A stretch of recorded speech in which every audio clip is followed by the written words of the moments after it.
Thanks for coming out. My name is Ferris Kelly, and I'm working on sharing my screen at the moment. May I start by saying, go Birds, let's win the Super Bowl. And then from there, let's get our field day process started here. Um, I'm going to kind of act as the MC here, and then I'm going to hand it off to my other co-chairs here, Gina Douglas, Joe Gallo, and Meghan Bright. Um, Let's move to our first slide here. So welcome, thanks for joining us. We have some objectives for today. It's number one, it's just share ideas on what has worked for us during field days. I'm a self-admitted field day geek. I really love the day, the whole process leading up to it. So hopefully that we can share some good resources with you.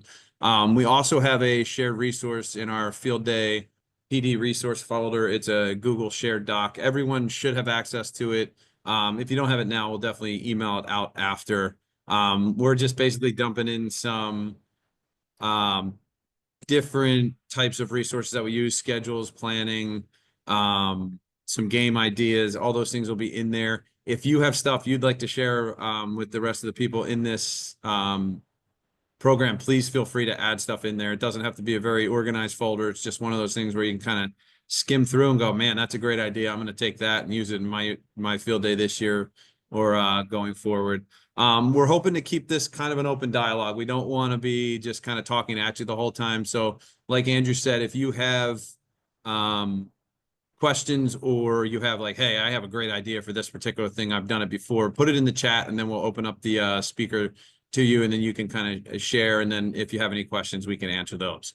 With that being said, when it comes to field day, we were kind of discussing as a group, like, how do we want to get this thing started? And we realized as we're talking about it, it's such a broad topic. It can take so many different forms. So we realized no two field days are the same. So what I do at my field day will probably be very different than what other people do at theirs. There's no right or wrong answer. It's whatever kind of fits your profile as a school and as a teacher and all those things.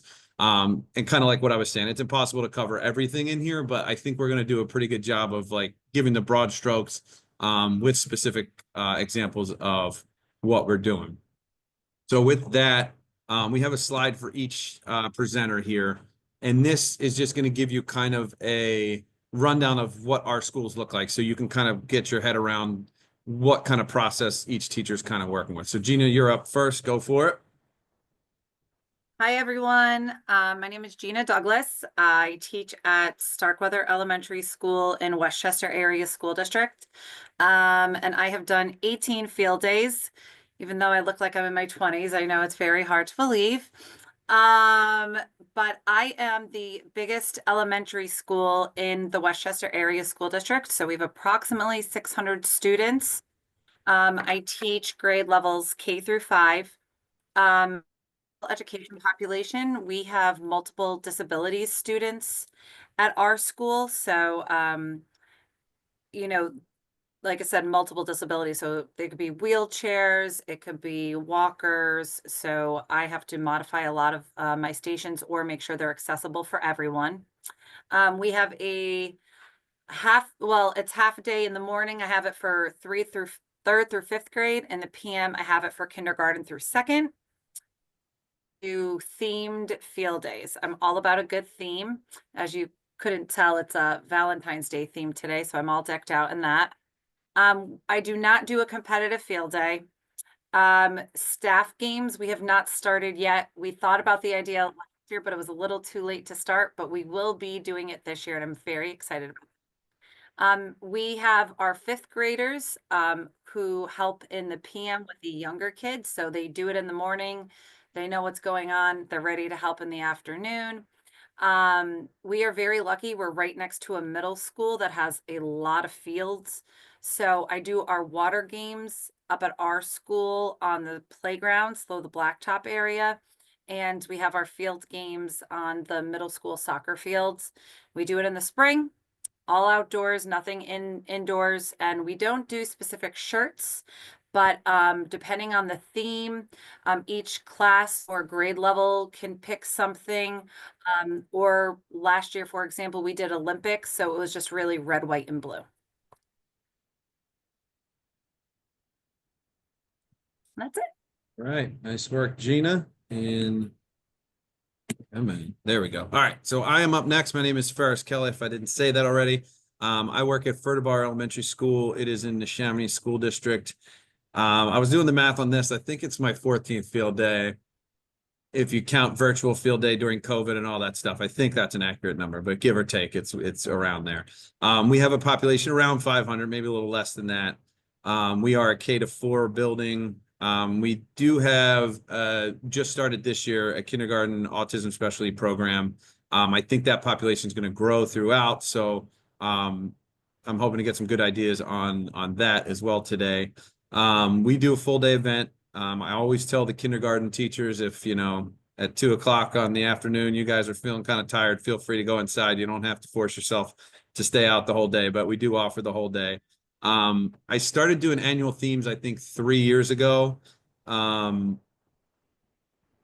was something we kind of worked through, and it is a competitive field day, but I always say your sportsmanship is probably going to get you more points than anything, whether you win or lose. It's how you kind of participate that gets you more points. I try to do, every time I kind of link up the theme, I always try to think of something in fours, because we do 4 teams. So we've done Philly sports. So we had the 4 teams there.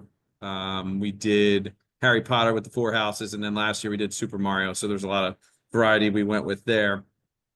We have done whole school staff games at the end of the day. That kind of flip-flops every year. It depends on what our staff kind of decides.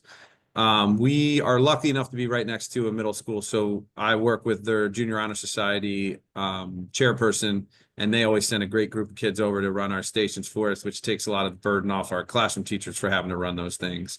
Everything is on campus. We do it in the spring. I use both indoor and outdoor. It's kind of a mixed bag, 3 or 4 stations inside, and then the rest are outside. And then fortunately, our Home and School Association pays for shirts every year, so it's a nice little system there. So everybody gets a shirt each year. All right, Joe, where are you? I'm here. All right, take it away. All right, so I'm Joe Gallo, Edgewood Elementary, Pennsbury School District. I've had 34 field days, just like Ferris, including the crazy year that we had that one year. My student population is 565 to 575 students typically. We are K-5. I do have a special education population, primarily autistic support classrooms and variations thereof.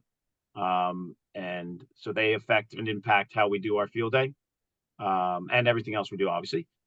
Full day event for half of the school. The 3rd to 5th grade have a full day. The K-2 have a half day. They basically go until their lunchtime. So kindergarten leaves earliest because they have the first lunch, and then 1st grade leaves when they have their lunch, and 2nd grade leaves when they have their lunch. But the 3 to 5s stay all morning. They go in, eat lunch, they come right back out, and they play again till the end of the day. I do not currently have annual themes. Previously, my older principal that I had here, not older in age, she was younger than me, but the principal I had previous, she wanted themes. So K-2, we had book themes, and we had different things that she wanted us to work on. But I don't do themes with the big kids at all. Mine is competitive in the 3rd to 5th grade. It is not competitive in K-2. They all have the same basic principles that we use, that you guys probably have some variation of, that PBIS or the SWIBIS or whatever it is. That's how most of my scoring is, as Ferris mentioned, the sportsmanship type thing. That's where they get most of their scoring. In the 3rd to 5th grade, they get an individual point for winning a specific game. We do not have any staff games at my school, and have not since I've been here. Sometimes teachers play the games with their kids because they want to do that just for fun. But we don't have a specific staff game. My helpers are mostly PTO. I've been very blessed. I have a school that is pretty good about getting me volunteers. We have a total of 24 stations that I have, and I get about 3 parents per station most years. So about 75 total parents, which is pretty incredible. And that allows some flexibility for my teachers. The teachers do go to the different things. In K-2, they stay with their class. In 3 to 5, they stay with their grade. And then they have a little freedom to get, come and go, because there's parents there as well. So there's always some adult supervision. I'm on site. My school's really good sized school. I have lots of ground. I'm very blessed, way more than a lot of people. It is not all of our ground. It is actually township ground, but we use it, at least for field day. Fall, spring, mine is the end of the school year. It's like spring, summer, because it's always like mine this year is the last week of school. So it's like June 6th or something like that. We're always pretty hot. Just the way our principals have run it. Outdoor, totally outdoor. And the t-shirt thing has varied over the time I've been here. The PTO kind of runs that. Some years they do, some years they don't. Currently, the last 2 years, they've had t-shirts, but they were not like Ferris is donated. They were purchase only. So students could buy their own shirt or they could make their own shirt. That's mine. All right, we'll pass it over to Megan.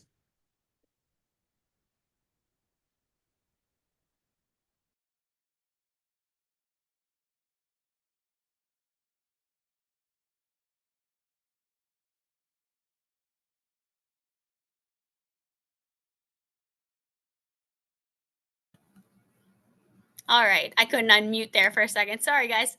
Hi, I'm Megan Bright. I work at Curtisville Primary Center. I'm in the Deer Lake School District, so I'm more on the western side of PA. This is about my 10th field day. At Curtisville, we have about 400 students, and we are just a primary center, so it's only K through 2. And as well as some said, I have a diverse population of special ed students. It can be autistic support, emotional support, life skills, learning support, all sorts here. Ours is a half day event for field day, but it's mixed with half day of a PBIS school wide celebration. So we've kind of put those two together to make it a full day event. Only half of it is outside, though, for our little ones. We do not have an annual theme, and it's also not competitive, and no staff games for us here. Our helpers are all parent volunteers. We have about 2 to 3 parents per station and some floaters, as we call it, that help with restroom breaks or any first aid needs. So all parent volunteers. And of course, our wellness committee is big on putting it all together. It is on our campus all around outside the building. We do it by grade level. So there's a section of the building for kindergarten, section for first, section for second grade. And it is also in the spring, usually at the very end of the school year, end of May, beginning of June. Ours is all outdoors, except for the PBIS celebration is all inside. And no shirts. We sort of just do like grade level colors, or we go with just our school Deer Lakes gear. So that has varied through the years, but we just kind of stick with assigning a grade level color or just Deer Lakes.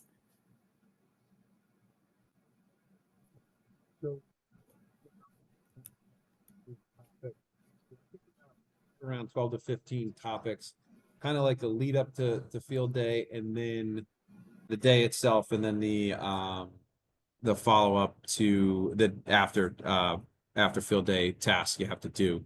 We're also going to share a couple of our favorite games throughout field day, because if you take nothing else, sometimes it's good to just get game ideas when you're planning a field day. It can kind of spruce things up a little bit.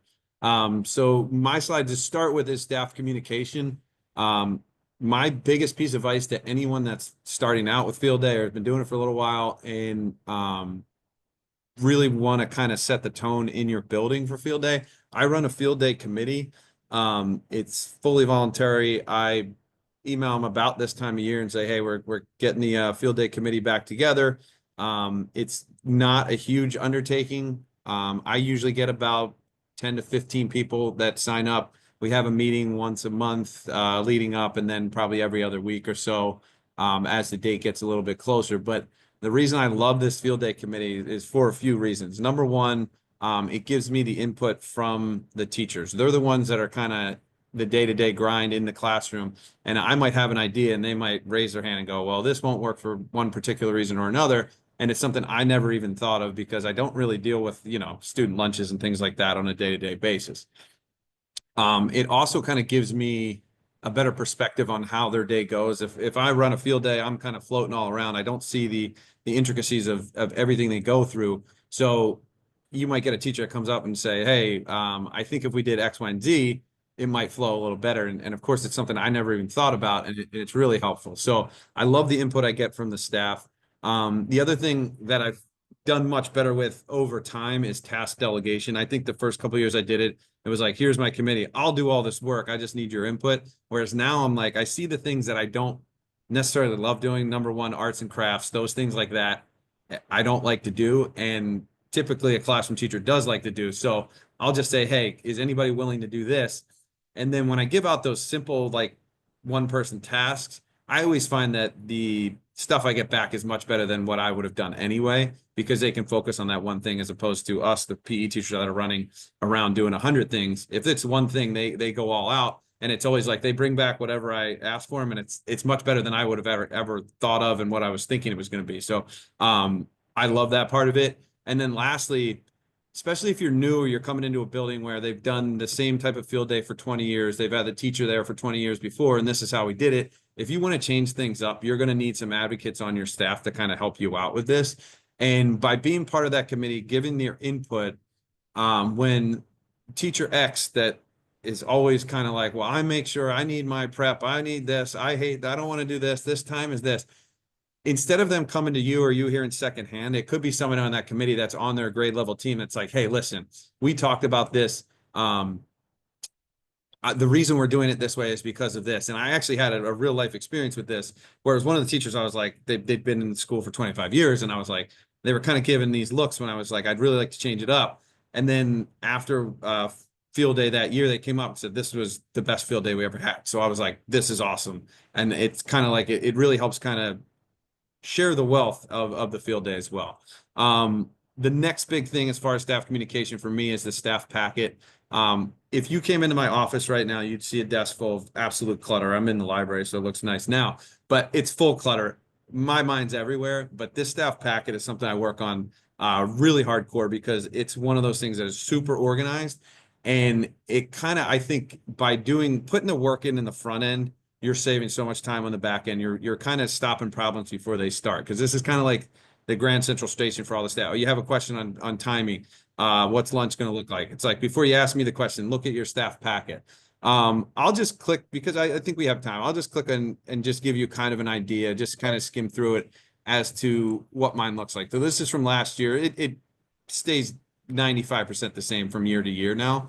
But here's the general overview of the schedule. I do use QR codes quite a bit. If you were to scan this, you would see the schedule that I have here. You'd have the map of the school, and then you'd also have the like very specific schedule as far as like where each class is going to be at what particular time. It's also the same QR code I send home to parents because when I first started, we were sending copies of the maps home and all that stuff. Everything's right here. All the information they need is right on that QR code, and everyone has a phone now, so it's very simple. It goes through like what the day is going to look like as far as times, where teachers need to be, where the kids are going to be, lunches, all that stuff, procedures, scoring. It gives how the teacher. So we rotated. Our specialist is supposed to take Miss Smith's class. They're going to be there to take them, so they get their regular prep time. We have the water station, nurse station, all the stuff. We have locations of each game. And then you'll see where they start in the morning and the afternoon. Here's the map of the building. So I put a ton of time into this because I know once people kind of look at this, they know exactly what they're going to do. And here's the schedule. So it's one of those things I really put a lot of time and effort into because I think it's going to save you a lot of trouble on the back end there. And then I usually, whenever the faculty meeting before field day is, I'll usually just get up in front of everybody and be like, hey, here's the rundown. Here's what we're doing. And then if they have any questions directly, I usually handle them then. All right. So parent volunteers, we're going to pass it over to Megan. All right. Thank you. So some of the schools here use parent volunteers and some are more student based. So I just wanted to touch base on parent volunteers because that's a big piece of ours here at Curtisville. So it always starts with a Google form that I had shared. It's in the resource folder. Google form goes out. One form per grade level, since ours are sort of, it's all happening at the same time, but in different areas on our campus. So parents can go on and sign up for their child's grade level. And I have about two parents or family members per station, with some extras, for bathroom breaks and nurse needs and things like that. So there's definitely some examples for you in the folder. And similar to Ferris's staff packet, I do send it to staff also, but the parents that volunteer will be assigned a station. And this packet gives everything. It's super organized and gives every detail you could think of. Which station they're at, where that station will be, a map of where that will be. And as far as the activities go, it gives a detailed explanation of it. And some of the activities, if I feel that it's going to be a challenging one for, say, kindergarten, I take some time during my wellness class to teach them and go over it before field day, just to take that pressure off of the parents to teach the whole activity, because each station's about 15 minutes. So instead of taking away time for a parent to explain that, I'll prep the students on some of the stations that may be a little bit more complicated for them to grasp, so that they're spending the whole 15 minutes on the activity. And so then in that packet, class rotation, the timing of everything, and then where first aid stations are. We do, our nurse is always available, but she puts together little kits, and I highly recommend this. It's just like a little container of Band-Aids and just like, some spray for, bug stings and things like that. So just quick little things that maybe they don't need her full attention, but a parent could take a student over and grab something. So these are located in a main area of each grade level station. So I highly recommend that to save time instead of taking the kids back in the building and all of that. So our parents get all that information, and then I always have them arrive a bit early. We pretty much have staff set up the stations in the morning, so that the parents just basically come into the gym. I give a whole little spiel there with them, and then they go out in their signs and they find their station that's already set up for them. So that's how we are parents here at Curtisville. Real quick, we have a question in the chat. Can you guys give classroom management tips for field days? It tends to get rowdy, or sometimes kids get upset and they do not have good sportsmanship. Any advice is helpful. Just throw that off to the panel there. I'll touch base real quick since I'm unmuted. I would say just prepping your classes ahead of time. I feel like the class leading up, my wellness classes leading up to field day, we have a little bit of a chat about that behavior out there and how our expectations are still the same. And I sort of go through some of the excitement of our PBIS celebration later in the day and how they don't want to miss any of those opportunities. So I would say just prepping classes ahead of time for what to expect. And I think that helps a lot over here at a primary level. Yeah, I think I do have that on one of the slides. The lead up is kind of important. You have to emphasize sportsmanship quite a bit leading up to it. We used to do a timeout room, or at least before I got here, we had a timeout room set up. I personally don't like sending kids away from field day, and if we do, we usually have enough staff that they can kind of manage it. But it is one of those things where if your emphasis is on winning, losing, you're probably going to have a lot more issues. If you're focused on sportsmanship, I think that keeps the kids that are really competitive kind of at bay a little bit and saying, you know what, even if we lose, we can still gain points for our team. So that's kind of my push. I always tell the teachers I'm not super competitive when it comes to it. Like if they don't keep score properly, I'm not like, it's not a big deal to me. It's just a way to kind of keep everything kind of rolling in there. Hope that answers the question. Let me so moving on here. All right, next one is student communication. This is kind of my forte. I have I made up this alter ego. It's my twin brother, Field Day Fred. He puts on a video every year for the kids. He comes in once a year with a mustache. That's what makes him my twin brother. This GIF I have up here is kind of a speeded up version of Field Day Fred. I do the voices and everything. But like kind of what we were just talking about, we do emphasize sportsmanship. I do a hype up video about 2 weeks before, reveal the themes, talk about things you should bring, things you should keep at home. And then the lead up there as far as student communication, another thing we do to kind of emphasize that sportsmanship and teamwork is we have the kids sign the field day pledge. And I think I have a picture of it later on, but they're one of our bulletin boards. We have a great building sub who puts together a great bulletin boards every year. And on there, we have the field day pledge, and the kids have to go up the week before and sign it. And then on the morning of, we do another video, reinforces safety and sportsmanship. We did a video with the staff like years ago that we use every year. And then at the end, we have the kids recite the Fertibar field day pledge as well. Well, field day Fred Fertibar pledge. So those are the way we kind of communicate it. It kind of a good segue to that question is emphasis on sportsmanship. Yes, they are competitive. The other thing I try to do with my stations is try to not have each station be like the athletic kid's going to win every time. A lot of chance games, a lot of different things where, rock, paper, scissors might be the difference between you winning and losing. It's not a matter of, the one kid that the gym class all-star that comes in every day and wins in your class every day. So I try to make my stations a lot of chance based, so that it's not just the athletic kids that are successful that day. All right, so I'm going to pass it over to Joe here. And real quick too, we also have another question in the chat. Do you have all the students K to 5 rotate through the same activities? Good question. I do. Like I said, I try to make those stations less athletic based and more kind of team based or chance based.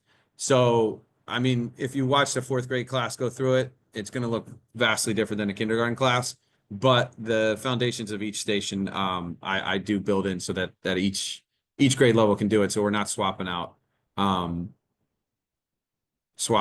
different stations for skill levels or anything. Yeah, just like Ferris said, I do all the stations except for tug of war. K to 2 do not do tug of war. Only the 3rd through 5th do tug of war. That's the only station that is taken away for the younger kids. But I try to have every station, same. But exactly like Ferris said, I do modify the parameters if we're doing like a racing station.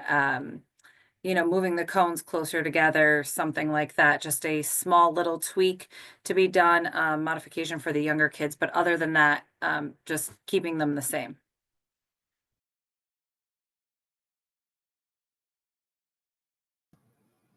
I'll chime in real quick. Some of mine do vary. Kindergarten, sometimes I give different activities too, but a lot of times it's based off of equipment too. If I have a really cool station I want to do, but I don't have enough equipment to make it work in all areas, each grade level's area of our campus, then I can sometimes just make it a special like 2nd grade activity. So when they get to 2nd grade, they'll have an opportunity to do that one. So sometimes it is based off of how much equipment you have and how much you need. The whole panel has discussed that we try to keep a lot of the activity is simple and not as much equipment, but sometimes they do vary at our level. All right, and so, to sum up on the next slide, mine is K to 2 all do the same activities, 3 to 5 all do the same activities. That's just the way our split works. As specific to this slide, the special accommodations, Gina will probably talk a little bit after I'm done. I have a fairly large AS population. We have about 8 classes of about 6 to 8 kids in each class.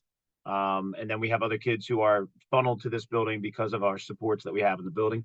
The things that I put in there are down towards the bottom there. It says the quiet zone. Our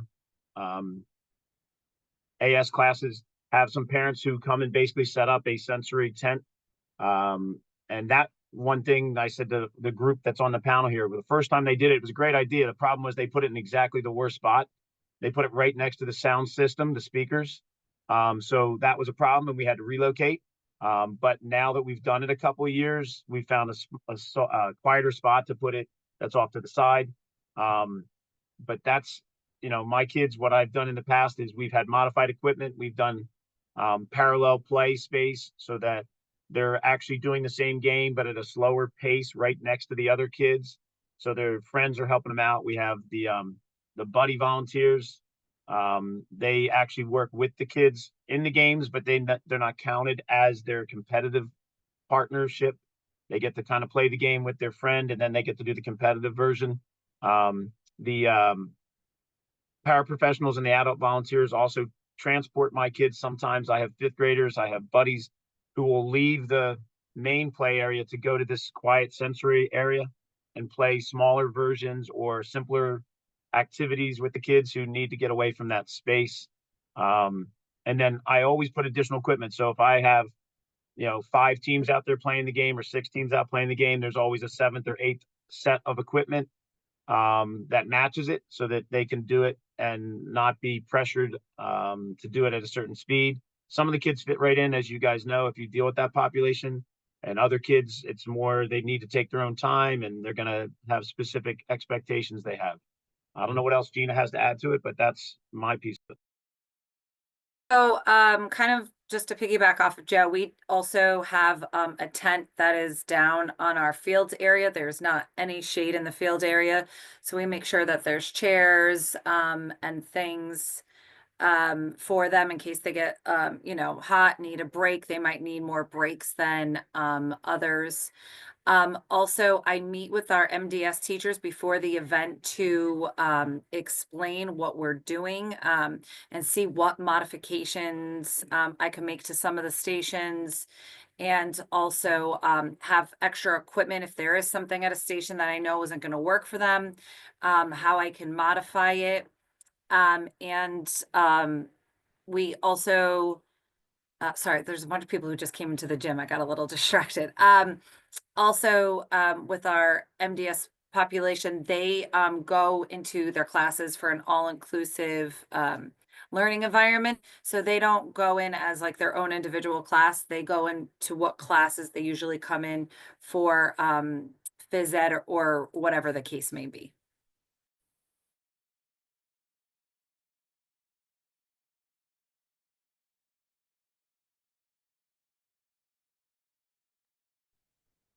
Talk briefly of some of the technology I use. A lot of the stuff is the stuff I use for my videos for Field Day Fred, but couple ones we use a lot of is Google Forms quite a bit, Google Sheets quite a bit. So Google Forms I use for scorekeeping.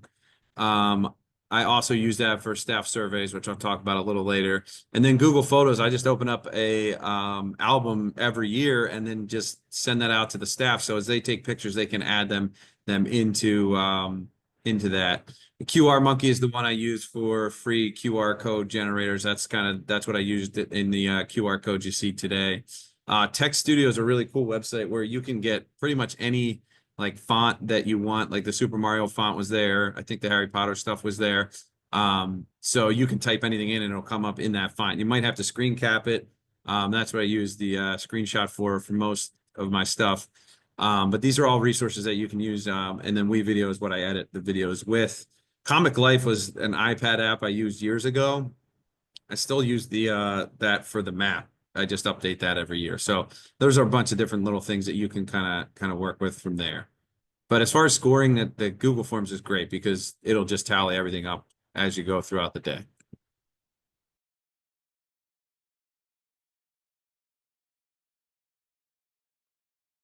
Yeah, I kind of spearheaded this particular piece, but I wanted to mention, somebody did put in the chat, in case you didn't see the chat, that they use fidgets and things, calming things for one of the people who's in attendance of our event right now. Game resources, I say use all this stuff and anything else you can come up with. You see the Neshaminy there, that's where Ferris teaches. I teach in Pennsbury School District. I talk back and forth with Ferris and other people from Pennsbury or from Neshaminy.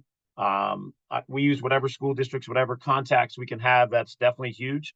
It's always fun to get 1 or 2 new games, and even if you don't love the game exactly, you can twist it to make it fit. Shape PA, Andrew, and the people that run the state organization, man, that's the best thing is for sure getting together with people when you get to go to those events. You're always going to find some great ideas. If you've never been to it, go. If you've been there lots of times, keep going. Twitter, X, whatever they call it these days. Another great spot that was somebody mentioned, I think it was Ferris mentioned, Andrew mentioned, trying to get through that whole crazy COVID thing. That's a huge thing that saved me. Obviously, open is another one. The things you see listed there, it's whatever you can use, whatever resources, whoever you can talk to. Don't be afraid to share a game. Don't feel egotistical. It's definitely one of the things that I know at some point I've had people say, why do you always share your games? I'm like, because if you like them, you can use them. If you don't like them, don't use them. It doesn't matter to me. But do the same for me. Share me a couple of your favorite games. And I ask that even for my student teachers when they leave. So. Yeah, second that for sure. I don't hold back anything. I mean, you can't really monetize some of the stuff we do anyway. So it's just like, if you have ideas, feel free to put them out there because it'll benefit students everywhere. All right, so we're just going to go through just kind of a quick share of some of our favorite games. I think I do 22 stations. I think 18 are competitive. The other 2 are like parachute games and things like that. So not everything's super competitive. And then we have a couple rest stations built in. I try to switch out 1 or 2 stations a year. Most of them stay the same. Scooter curling was one I invented a couple years ago.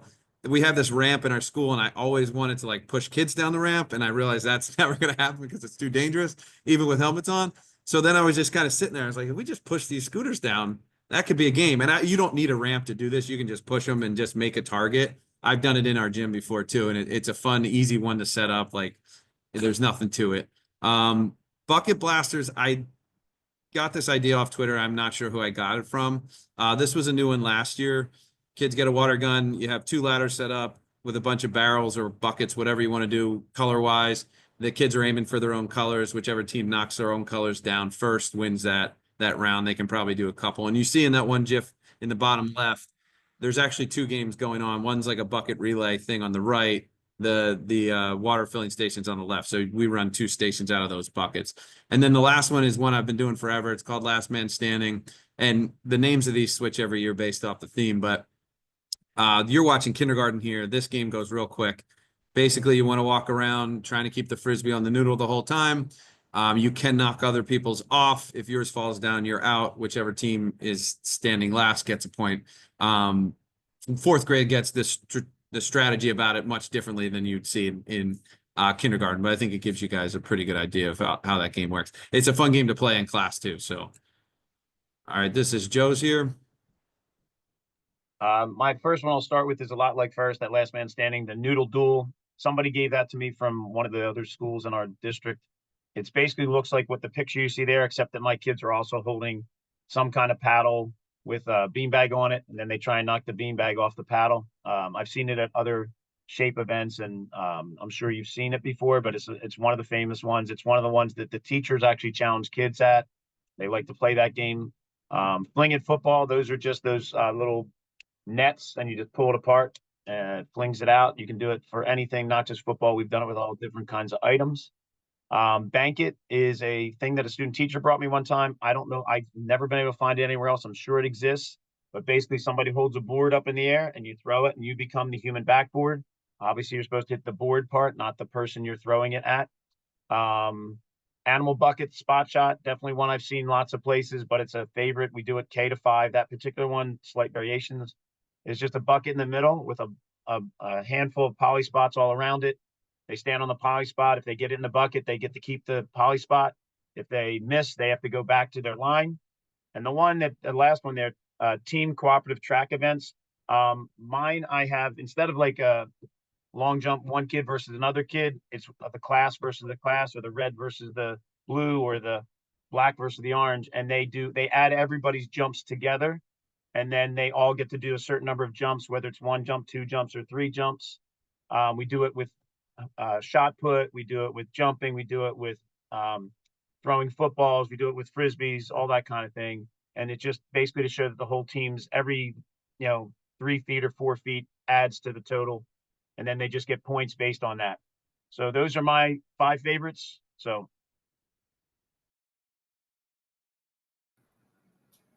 All right. So being a primary center, my students love any sort of water games. My teachers do not because it's usually a half day event and kids have to come back inside. And some water activities will get them drenched or they'll choose to get themselves drenched. But one that we can all agree on here is leaky cup relay. Everybody seems happy with this one. You know, cup with a couple holes in it. You dip it in the water, run, dump it. The kids love it. Staff are okay with it. They're not getting drenched with it. The area can get a little bit wet, so sometimes it gets slippery. We just move those buckets over and keep it going. So that's a definite favorite. And then something we tried last year, I believe I saw it on Twitter as well. It's test your speed. So I talked to our local police department and asked if they had any radars that they could bring out, speed radars, and they brought up one of those ones that you see on the side of the road. So there's a picture in the middle of one of my students testing their speed. Our police officer even got involved and he was showing off his speed. The teachers wanted to do it. So that was a very popular one. They only had one, so I'm thinking I'll make that like a special second grade event. The kids were really pumped about that one. And then we had our pizza game, similar to some of the other ones mentioned. This is just a poly spot on the hand. We pretend that's their personal pan pizza that they put their toppings on, and they're trying to knock over other people's. None of our games are elimination. So if your pizza gets knocked down, you do 10 jumping jacks and you grab your pizza and keep it going. So that is a definite favorite here, K-2. But please keep it simple. We all agreed on this when we were planning it. I've tried more extravagant things, more equipment, and really when it comes down to it, keeping it simple oftentimes is the best. And please don't feel like you need to change these games every single year. If it's working and the kids love it and the staff says it goes well, then stick with those. And like Joe said, maybe filter in one or two new ones that you may really like, but please don't feel like you need extravagant and change it every year. Yeah, I totally agree. Less is more sometimes with these games. Gina, do you have any ones you want to add in? Yeah, I guess I missed the part where everybody was filling these in. I'm sorry about that. So I have a few kind of, and piggybacking off of everything you guys said. Yeah, I'm not reinventing the wheel every year. I'm doing a new theme, but I'm just changing the wording. In the shared resource folder, you guys can see I shared 2 of my themed field days. Feel free to reach out if you want any ideas for others. I have more. I just gave you guys an example of 2 of them, changing out 1 or 2, but that's it. I have a sponge relay, just kind of like the leaky cup. You dip, there's 2 teams.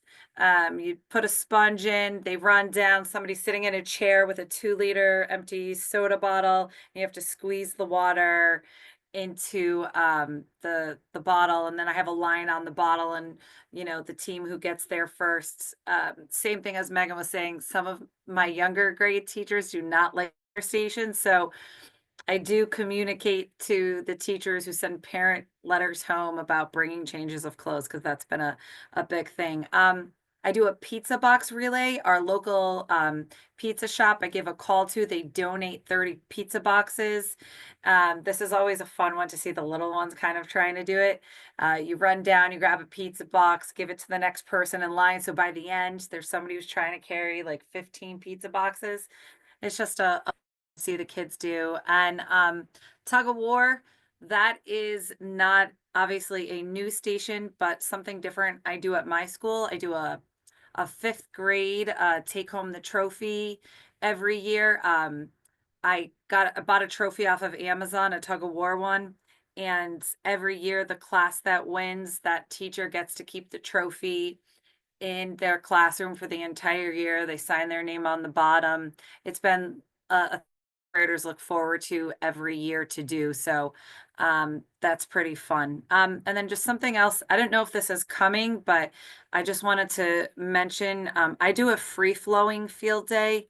I have about 21 to about 26 stations, varying on the theme I'm doing. So when a class is done with a station, they just go to the next one that's open. It just gives the classes the ability to move through to any open stations, and I give the teachers a checklist that they could check off. So I've done it in the past where they've been timed. I did this, I'd say, within the past 10 years, and I like the way this works.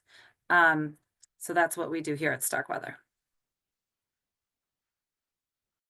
All right, so those are our favorite games, and then I'm just going to talk about the whole school game. So this is another thing I talk about with our field day committee. I basically throw it out to the teachers in the room. Okay, hey, do you guys want to do this? Some years it's like yes, some years no. It's good with whatever. Last year we weren't going to do any field games, and then one of our teachers started texting around the weekend before field day and was like, "You got to check out these blow up races all these schools are doing." So within like a 48-hour span, we had half our staff that purchased all these blow up things. And then I was like, all right, let's do it. So we wrapped up our field day last year using that. And it's kind of funny. I've done fourth grade, like a tug of war tournament, like Gina's done. And I just use that as kind of a way to stall everybody, keep everybody entertained while the teachers ran in and got these on. But this kind of changes every year. We've done moon bounce races and all this stuff. And then we've done fundraising stuff. I know one of our teachers in Neshaminy is going to do a fundraiser based off like, pie in the face principal stuff. So it's kind of a way to wrap up the day as well, so that we used to give out like popsicles and stuff like that. So it's a good way to kind of bring everybody together, wrap up, and then you can also announce which team's the winner and stuff. We usually do that then. And then I know Megan, you added a couple lines in here as well. Or somebody did. I didn't add those ones, but I will mention real quick. I said about our half day PBIS celebration. So I'll just say what that looks like. We get a Kona ice truck. It's a shaved ice truck come, and that's paid either from our parent group or we have certain funds for PBIS. So after the kids eat lunch, we filter out each class to get Kona ice, and that's a big hit for sure. And then in the classroom as more of like a calming activity as the day goes on, we have like a craft that we divide up and we hand to each classroom teacher so that they're doing like a craft for a little bit. And then also there is a movie piece to this too. So we have it by grade level. So kindergarten is in the gym or the library, whatever. And they go through a movie also. So it sort of calms them down after an exciting day. And I wanted to mention really quick too about lunches. We do our students' lunches a little different that day. They actually sign up to get a bagged lunch instead of like their trays and all that, so that grade levels can go outside for like a little picnic, or we put them in different areas of the building so they're eating more as a grade level. And this also gives the staff more time to eat together. So we'd either do a potluck or we order from our local pizza place or get wraps or different things. So it's kind of a nice time for staff also. So we do lunches a little different that day. Yeah, we're in the same boat. I think we do the lunches as well. Bag lunch, it kind of lets everybody eat, and it kind of helps with our scheduling because we're able to get a lot of people fed really quickly. It's always kind of chaotic, but it's a good way to kind of keep everybody moving. Just to wrap up what I do every year at the end, you'll see the field day pledges here. This is something we recite before every year. And then if you can see on the far right, that's where all the kids sign it. So it's pretty cool. So I wrap it up. I make sure I send out a thank you email that night. I try to hit every single person that has helped out, everybody on the committee, what they did in particular. I always seem to miss one or two, and then I follow up and apologize for all that stuff. But I try to get as many people on there, list administrators throughout the district if they helped out, or anybody on their staff helped us out. It's a good way to kind of just wrap everything up and make sure everybody feels appreciated for all the hard work they put in. The other thing I do, I always follow up with a staff survey a week or two after this. This actually gives some really good feedback. It's usually mostly positive, but there are certain things where you don't think about it, and it's like, wow, as somebody that just kind of runs the day, we don't always know the nitty gritty. So we'll get staff surveys. I usually don't even look at them until the following year because I'll forget them if I look at it. And then I can using the Google Forms, I can look at it leading up around this time when we start planning field day. and it kind of gets my head around things where I can kind of, the trouble spots from last year, I can kind of meet head on now. I also do like a little reflection the day of, just type up notes like, hey, next year, make sure you do X, Y, and Z a little bit differently. And then I always like the day of, I'm sitting on my couch at home or on the porch drinking a beer, just to go through all those Google photos that all the teachers have uploaded, and you kind of just sit there and go, this was awesome. The kids had a great time. It kind of makes all that hard work worth it, because it is a ton of work if you do it right. But once you see the kids going through it and you see these photos afterward, it just makes it all worthwhile. So I think that's it for our presentation. Do we have any questions, or anybody out in the ether there want to share ideas or something that we may have touched on that you guys do differently that the whole group could really benefit from?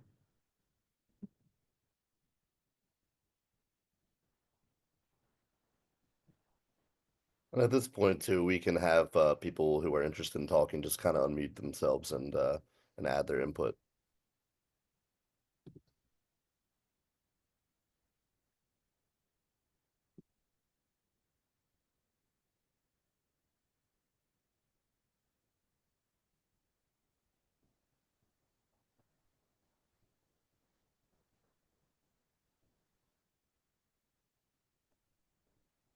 In the chat here.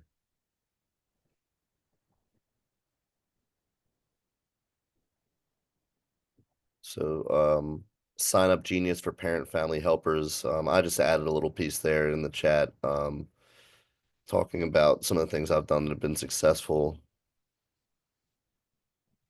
One thing I forgot to mention, the field day committee, I also have a representative from the Home and School Association on there too. So they come to every meeting, and that's a good way to, like, because they pay for a lot of they not only pay for the shirts, they pay for lunch for the 8th grade helpers and stuff like that. And you can kind of bounce ideas off them, and they're kind of the fundraising gurus. So they can help out if you have any kind of big ideas. We do a moon bounce as well, which they help pay for.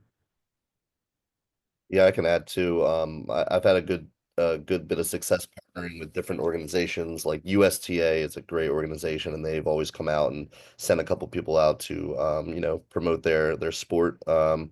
Soccer, frisbee golf. Well, actually, the soccer organization ended up funding a bunch of things for our fun day, which that was what we called it. Had a DJ and a couple inflatables, things like that, and the PTO really handled the volunteer aspect of things, so that the teachers were able to actually enjoy some of it when they weren't running their stations, or had the parents running the stations completely. So yeah, definitely utilize the parents and give them some ownership into the event as well. Yeah, I have Jill. I see Jill in the chat says they have a high school student athletes volunteer. It's a great way to kids get involved. I agree. If we have 6 elementary schools, 3 are connected to middle schools, but the other 3 we contact our PE teachers at the high school, and they can get either teams, and we do something called PE majors as well. And then the National Honor Society is a great resource for volunteers as well, if you don't use parents. A real quick, wanted to say thank you, obviously, to the whole panel that's here, and for all of you guys for being here. But you guys can make this even, better for yourselves and better for us as well, if you do access that and just share 1 or 2 of your favorite games, just like we did, or 1 or 2 organization things that you do, and then everybody can access that, and it'll just blow this thing up, which is what we're looking to do. It's what Chance, I think, and Andrew, with their idea when they contacted us, was to try and give you guys an outlet and a resource that would be bigger than just one exact conference or meeting. Yeah. Yeah, absolutely. The idea of the speed radar, I'm gonna try to utilize that this year. So, I'm always, we are always looking for new ideas, and I loved that, and that was something new that I learned to do. So that was awesome. All right. Anybody else? I think we a lot of questions about where to find the folder. If you scan the QR code, you can get it. And I think Chance put it in the chat as well, direct link. I think there's a new question in the chat too, if you want to take a look. Yeah, I was Yes. actually just getting it. I started talking and I realized I was muted. So has anyone had a situation that if you did the same number of stations as classes, you'd only have 10 to 12 minutes per station? but made decision to do longer stations, but not everyone got every station. Does anyone have a sample schedule for what that looks like? I So- know, Oh, go ahead, go. If you've had Yeah. personal experience with it. I was just gonna say, so some of my younger students don't make it to every station. They sometimes get a little too tired, and the teachers know this by now. They were like, we'll make it to as many as we can, and then when they get a little too tired, or they'll just go inside when they're finished. It's kind of like, get to what you can get to, and if you don't, you don't get to it. Like, the older kids kind of can get through them a lot quicker than the younger kids do. So I really just have a lot, just so it gives a variety. And then, like I said, they get to what they get to, and they know that, and nobody's upset they didn't get to everyone. Sometimes they don't even know they don't get to everyone. So that's how we do it here. Yeah, Yeah, my sample schedule is in the doc there. I have a doc in there. I think I made my own folder for Curtisville. Ours are about 12 to 15 minutes. So especially with our younger kids, that's about all they need. But ours isn't the free flowing. Ours is, timed and things like that. So if you want to take a look at our schedule there, they're about, I think, 15 minutes for the one I posted. See if that helps you at all. yeah, and we have bigger schools in our district, so I know they have situations where they can't get every class to each station. So I think there's different ways to do it in grid systems and stuff. So basically, there's 5 different grids. They rotate through. 4th grade will do grids 1 through 4, whereas kindergarten might start on 2 and miss grid number 1. So there's that's one of those things when we were kind of talking about it. It's so hard to get into the nitty gritty, like real granular details about field day, because everybody's so unique. And scheduling, I think, is probably the number one thing that is going to be different from each school. But there are ways to do it to where you can get kids out all day, but they don't go to each station, and then they can each year they progress through. They'll get through each one eventually. Yeah, and I see some a really good bit of advice in the chat if you guys just want to keep checking out the chat. But Jill's saying having high school students or athletes volunteer is a great way to get kids involved. We had a local high school that was within walking distance of our school, and they I befriended the HB teacher there, and we always would get the kids walking over, be like a treat for them. It'd be like a little incentive for the high school kids to come and go to maybe the school that they even went to as a kid. So Yeah. So let me see. Just a little bit of information. You can scan the QR code, and it's also going to be emailed out. All the resources. Act 48 link is also in the chat if you're interested in that. And yeah, I mean, it looks like the chat's still going. How to do information on how to do a field day inside was actually one of the questions. That would be challenging, I think, depending on your space.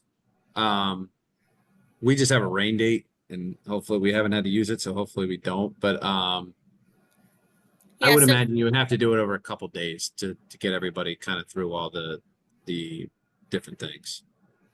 Yeah, so last year, our makeup day was getting questionable as what the weather was going to look like. So we were kind of in a panic. So I did start to kind of plan out what that might look like inside. So I was thinking just different stations in the spaces I could think of, gym, library, music room, like thinking of maybe like 8 spots or, a hallway, and it would have just been by grade level, out for a certain amount of time in those spaces. And when kindergarten was done, 1st grade was another time.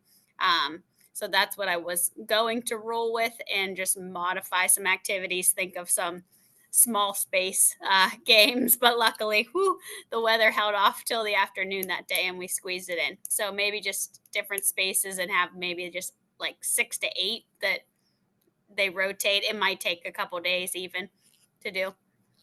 Yeah, I saw somebody, Jill posted something that she did that we actually had not a rain date, but we had a heat date. The one year it was too hot because we go so late in the year. And so we did that kind of thing for the afternoon, not for the entire day. But because I only have 3 to 5, I had less stations I had to worry about. but we did exactly that. We just put things in smaller spaces and changed the games. We knew ahead of time it was going to happen. Fortunately, my principal was forward thinking and said, "Hey, I don't think we can do the whole day." And so we did prepare for an indoor, and it was a lot closer spacing than I would have in my field day. Again, I'm blessed with the space I have outside. I have like 5 soccer fields of space. When we went to the inside, my gym is a regular size gym, and I say that it's a full size junior basketball court. It's not an adult basketball court. But yeah, we did have to do that 1 year for a half day. It was for 12 stations because it would have been half of my school. Yeah, I was just thinking about when the smoke was coming in. What was it 2 years ago or last year? I think we had to. One of my schools had to move indoors. I remember. So, um, Yeah, the Canadian Fire, right? yeah, yeah. So definitely a lot of good information. I love the engagement. There's been a lot of great stuff shared in the chat, and then obviously our presenters have shared a lot of really awesome information. So everything will be available emailed out after we end our PD today. So once again, I just want to give a huge thank you to Ferris, Meghan, Gina, and Joe here for sharing their expertise and experience to all of you. Once again, please continue to follow us on all social medias, as well as our website. We're trying to do a lot more great webinars like this, and we have a bunch coming up.